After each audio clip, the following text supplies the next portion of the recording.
नमस्कार, आदाब। मेरा नाम है मोहम्मद नसीम खान और आप देख रहे हैं बॉलीवुड हेल्पलाइन।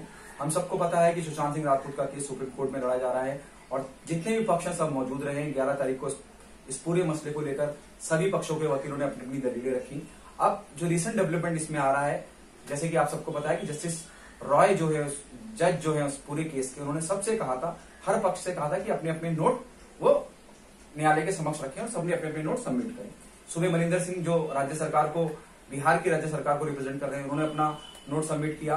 रिया चक्रवर्ती के वकील श्याम दीवान ने अपना नोट सबमिट किया। अब सुशांत के परिवार से एक नोट सबमिट करा गया जिसके हवाले से ये कहा जा रहा है कि जब रिया चक्रवर्ती ने खुद सीबीआई जांच की मांग की थी तो उनकी ट्रांसफर प्ली का कोई मतलब ही नहीं बनता है, वो निराधार है, उसका कोई बेस ही नहीं रह गया। जब वो खुद इस बात की डिमांड कर रही है कि सीबीआई इंक्वायरी होना चाहिए और सुशांत सिंह का परिवार भी सीबीआई की इंक्वायरी चाह रहा है, जांच चाह रहा है, तो उनकी जो प्ली है, जो रिया चक्रवर्ती के वकील के माध्यम से करी गई है, श्याम दीवान के माध्यम से, कि वो ट्रांसफर चाहती है उस पूरे के पूरे केस का यहां मुंबई में।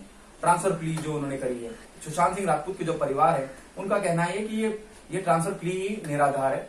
आगे वो कहते हैं कि जब एफआईआर बिहार में हुई है, कई सवाल उठे हैं कि बिहार की जो एफआईआर है वो गलत है, लेकिन जो सुशांत सिंह राजपूत का परिवार है वो ये कहता है कि सुशांत सिंह राजपूत के पिता वृद्ध हैं, बुजुर्ग हैं, वो दिल्ली, मुंबई या कहीं और जाके इस केस को नहीं लड़ सकते और इस पूरे के पूरे केस के जो कॉन्सिक्वेंसेस हैं, जो असरात हैं, वो बिहार में होते हैं। सुशांत सिंह राजपूत की आत्महत्या का जो सबसे ज्यादा असर पड़ता है वो बिहार में पड़ता है, उनके परिवार को पड़ता है, उनके पिता को पड़ता है।